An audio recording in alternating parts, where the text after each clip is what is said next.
Hello friends, welcome to my channel. Shailu కుమార్లు పెళ్లి జరిపించి మినిస్టర్కి దిమ్మె తిరిగి షాక్ ఇచ్చిన సిద్ధు ప్రేరణ. అసలు ఇదంతా ఎలా జరిగిందో తెలుసుకోవాలంటే ఈ వీడియో మిస్ కాకుండా చివరి వరకు చూసేయండి. నిండు మనసులు రివ్యూ కోసం ఇప్పుడే మా ఛానల్ సబ్స్క్రైబ్ చేసుకోండి. సుధా అయితే సిద్ధుతో కుమార్ వాళ్ళు ఇక్కడే ఉన్నట్లు మీకు ఎలా తెలిసింది అని అడుగుతాడు. ఇక అప్పుడు సిద్ధు, మీరు ఫోటో పంపించారు కదా, అప్పుడు కుమార్కి ఫోన్ చేశాను, తను ఎక్కడ ఉన్నాడో చెప్పాడు అని సిద్ధు సుధతో చెబుతాడు. మీరు కరెక్ట్ టైంకి వచ్చి వాళ్ళని కాపాడారు, లేకపోతే మా గణా సార్ ఈరోజు వాళ్ళని ఇరికించి ఇక ఆ మంత్రి దగ్గర తన పదవి రాబట్టాలి అని ట్రై చేశాడు.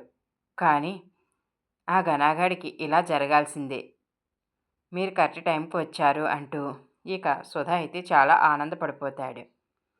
ఇక సిద్ధు, నేను మీకు థ్యాంక్స్ చెప్పుకోవాలి, మీరే గనక వాళ్ళ ఫోటో పెట్టకపోతే పరిస్థితి చేయి దాటిపోయాను అని అంటాడు. ఇంతలో వెనక నుంచి కుమార్ వచ్చి సుధాని హగ్ చేసుకుని, చాలా థ్యాంక్స్ సార్, మీరే గనక సమయానికి రాకపోతే ఈరోజు పరిస్థితి ఎలాగుండెనో అని అంటాడు. ఇక సిద్ధు అయితే కుమార్ ఇలా దగ్గరికి రారా అంటే కుమార్ ఆనందంగా వస్తాడు దగ్గరికి. ఇక సిద్ధు అయితే నీకు అసలు బుద్ధి ఉందేట్రా అని అడుగుతాడు. మరోవైపు మినిస్టర్ అయితే శైలుని అమ్మ అమ్మ అంటూ బ్రతిమలాడుతూనే ఉంటాడు. శైలు అయితే నాన్న నా మీద నమ్మకం లేదా, ఈరోజు నా ఫ్రెండ్స్ ముందు నా పరువు పోయింది, ఇక సిద్ధు ప్రేరణ నన్ను ఎలాగ చూస్తారు అని అంటుంది. దీనంతటికీ కారణం వీడేనమ్మా అని అంటే, ఏంటి నాన్న ఎవరో చెప్తే నువ్వు నీ కన్న కూతురిని అనుమానిస్తావా అని అడుగుతుంది శైలు. అది కాదమ్మా, నువ్వు నన్ను అపార్థం చేసుకోకు, నేను ఏం చేసినా నీ మంచి కోసమే చేస్తాను అని అంటే, ఏంటి నాన్న అనుమానించడం మంచా అని అడుగుతుంది. అది కాదమ్మా, జాగ్రత్తగా ఉండాలి కదా, నేను మినిస్టర్ని కదా, నా మీద బురద చల్లాలని ఇక నీ గురించి చెడ్డగా చెప్తూ ఉంటారు, అవన్నీ ఎందుకమ్మా, నువ్వు ఎవరిని ప్రేమించడం లేదు కదా అని అడుగుతాడు. లేదు నాన్న, నేను ఎవరిని ప్రేమించడం లేదు అని ఇక శైలు అయితే మినిస్టర్తో చెప్తుంది. నాకు తెలుసమ్మా, నువ్వు నా మాట వింటావని, అందుకనే నీకు వారం రోజుల్లో పెళ్ళి ఫిక్స్ చేశాను అని చెప్తాడు. ఇక ఆ మాటతో శైలు అయితే షాక్ అయిపోతుంది. ఏంటి నాన్న, మరీ వారం రోజుల్లో పెళ్ళి ఏంటి?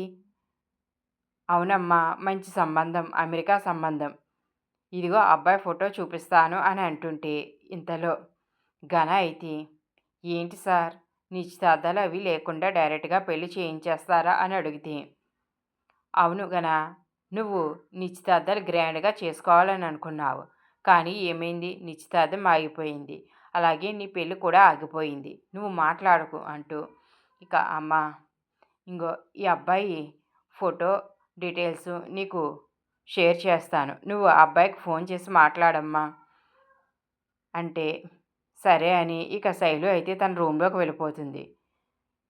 ఇక ఘనాని మినిస్టర్, ఇంకా ఏం చూస్తావు, చేసిన పెంట చాలు వెళ్ళు అని కసురుకుంటాడు. ఇక ఘన అయితే సర్లే, ఈ మినిస్టర్ ఏమన్నా, ఇక వాళ్ళ అమ్మాయి అయితే ఎవరినో ప్రేమిస్తుంది కదా, ఇక ఆ విషయం చాలు అని అనుకుంటాడు. శైలు అయితే రూమ్లో కూర్చొని ఇక వాళ్ళ నాన్న మాటలు గుర్తు చేసుకుని వెంటనే ప్రేరణకు ఫోన్ చేస్తుంది.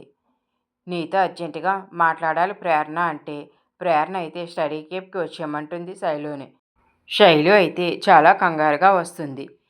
ఏంటి, ఎందుకు అంత కంగారుగా ఉన్నావని ప్రేరణ శైలుని అడిగితే, ఇక శైలు అయితే మా నాన్న వారం రోజుల్లో నా పెళ్లి జరిపిస్తాడంట, అమెరికా సంబంధం తీసుకొచ్చానని చెబుతున్నాడు, ఇప్పుడు నేనేం చెయ్యాలి, కుమార్ లేకుండా నేను ఉండలేను అని అంటుంటే ఇక సిద్ధు అయితే ఇప్పుడు ఏం చేద్దామనుకుంటున్నావురా అని కుమార్ని అడిగితే, కుమార్, నాకు నువ్వే కదరా ఉన్నావు, ఏం చెయ్యాలో నాకేమీ తెలియటం లేదు, నువ్వే చెప్పు అని అంటే శైలు, మా నాన్న పైకి కనిపించేంత మంచివాడు కాదు, ఎలాగైనా కుమార్తో నా పెళ్ళి వారం లోపలే జరిగిపోవాలి, లేకపోతే ఆ అమెరికా వాడిని ఇచ్చి మా నాన్న నా పెళ్ళి జరిపించేస్తాడు, నేను కుమార్ లేకపోతే బతకలేను అని అంటుంది. ఇక కుమార్ కూడా నువ్వు లేకపోయినా నేను బతకలేను అని అంటాడు.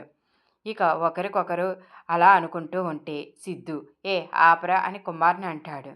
ప్రేరణ మరి ఇద్దరి మనసులో ఇంత ప్రేమ ఉన్నప్పుడు మీ నాన్నతో నువ్వు డైరెక్ట్గా చెప్పవచ్చు కదా శైలు అని ప్రేరణ అంటుంది. శైలు అయితే కుమార్ని ప్రేమిస్తున్నానని చెప్తే మా నాన్న అసలు ఒప్పుకోడు. మా నాన్న ఈ అమెరికా సంబంధం కూడా తన స్వార్థం కోసమే తెచ్చి ఉంటాడు. మా నాన్న ఎంతసేపు తన స్వార్థమే తను చూసుకుంటాడు. ఇక సిద్ధు కూడా అవును, మినిస్టర్ గారు తన పరువు కోసం ఏదైనా చేస్తారు.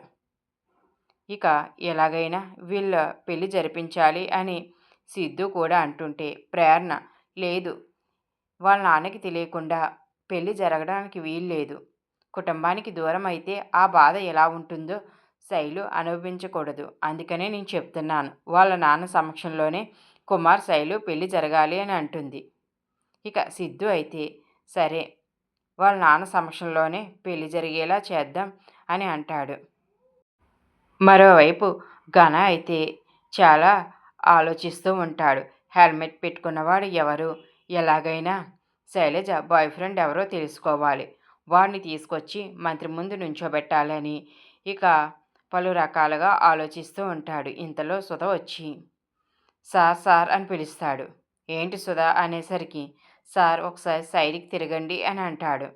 ఇక ఘన సైడ్కి తిరిగేసరికి పోయింది సార్, మతి పోయింది అని అంటే నా మతి ఏం పోలేదు సుధా అని ఘన అయితే చాలా కోపంగా అరుస్తాడు.